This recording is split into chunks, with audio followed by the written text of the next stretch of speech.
Hello everyone, a very good morning. This is the CAIIB Foundation for the June 2025 exam. And today we are covering the Unit 29 from Module D of our BRBL paper, the Limited Liability Partnership Act of 2008.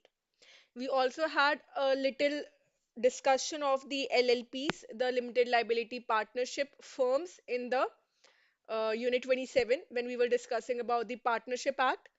Now we'll be covering this act in detail.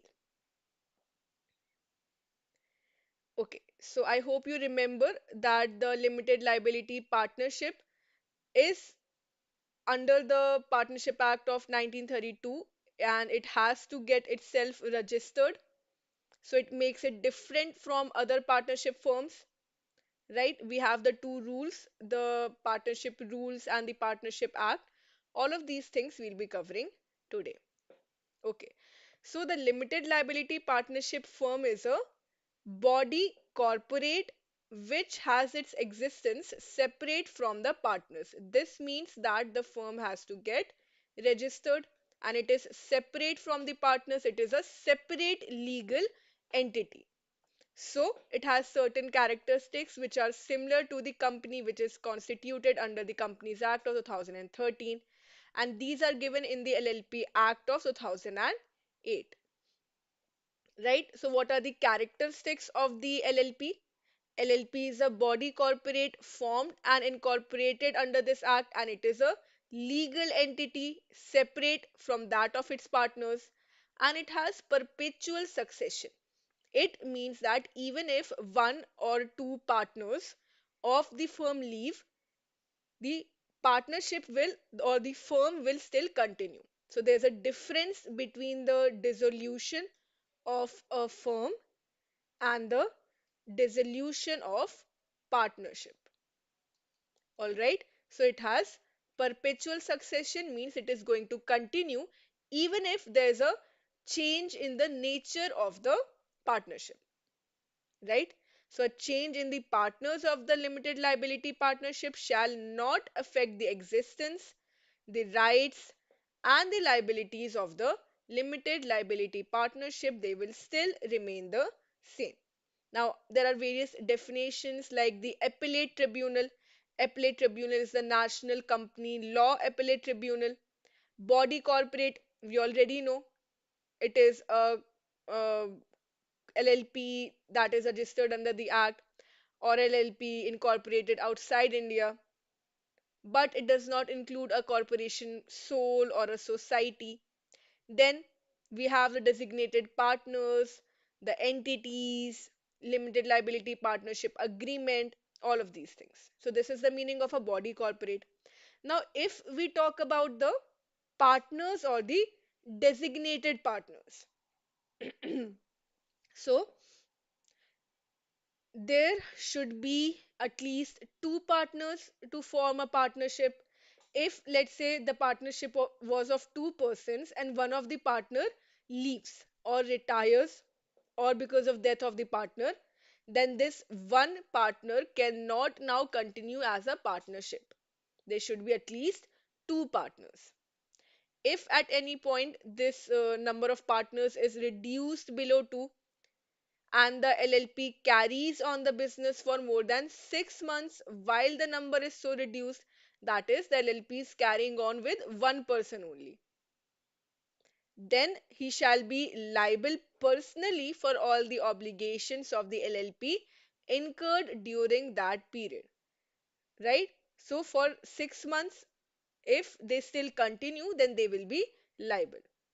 Also, every LLP shall have at least two designated partners, and at least one of the designated partners shall be a resident in India.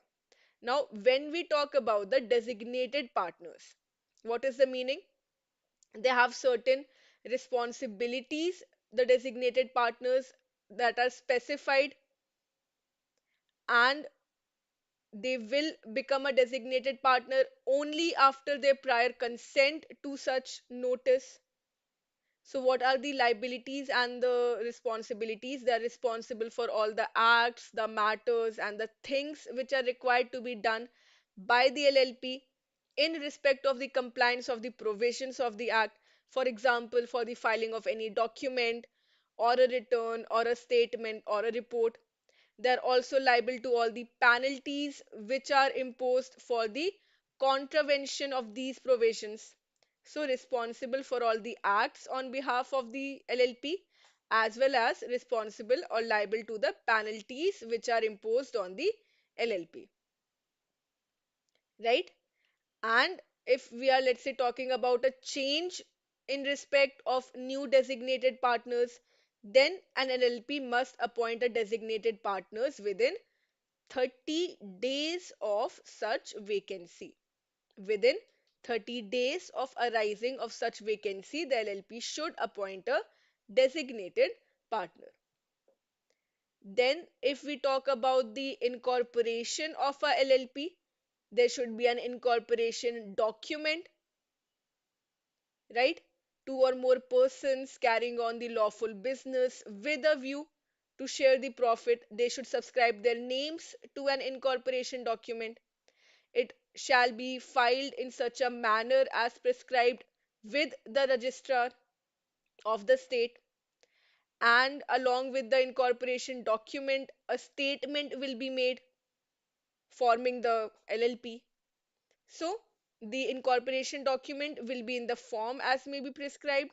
It will state the name of the LLP, state the proposed business of the LLP, the address of the registered office, name and address of each of the partners, designated partners, and any other important information. Right?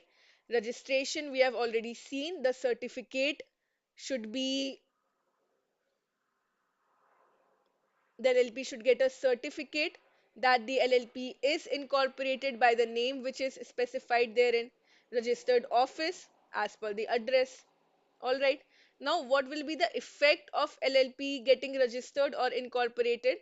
As soon as the LLP is incorporated, all the persons who subscribed their names to the incorporation document shall be its partners, and any other person may become a partner of the LLP, right? Then, when will a partner no longer be a partner of the LLP, or they cease to be a partner? On the death or dissolution of the LLP, if he is declared to be of unsound mind or by a competent court, or if he has applied to be adjudged as an insolvent. So, in case of death, in case of being incompetent, and in case of insolvency, the partner will no longer be a partner. So this will lead to cessation of the partnership. All right. So the partner has given the notice, and the partner will now no longer be liable for the acts which are done after the public notice has been given. Right. They will be liable only for an amount equal to the capital contribution made by them prior to the resignation, retirement, or anything. All right. Then there are also options for different conversions, such as the LLP, the private company to LLP, or from a firm to a LLP, or unlisted public company to LLP. All of these options are there, and these are given in the section 55 to 58 of the LLP Act, right? So a firm may convert into a limited liability partnership in accordance with the provisions.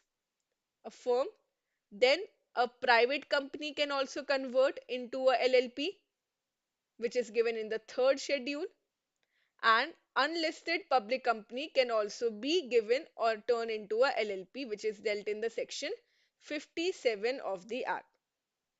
So the registrar, when they are satisfied that a private company or the unlisted public company, they have complied with the provisions given in the second schedule or the third schedule, then, and the documents are submitted by them, then they may determine stating that the LLP is on and from the date specified in the certificate registered under this act. So they need to get this registration with the registrar. Then, obviously, upon such conversion, the partners, the shareholders of the company to which the company has been converted, they will be bound by the provisions of the act, right? And all the things will then continue as per the limited liability partnership provisions. And that is all from this unit. If you want to learn and study all of these topics in detail, because it is very important, the whole module D is important, then you can join the CAIIB Super Elite plan, which is the all-in-one plan. You'll get live classes, mock tests, and downloadable PDF notes, which are exam specific for all the papers. So thank you so much for attending the session. I will see you again in the next session with the next unit. You can download the PDF from the link which is given in the description box. If you have any doubts, any queries, any feedback, please let me know in the comment section. Thank you so much and all the best.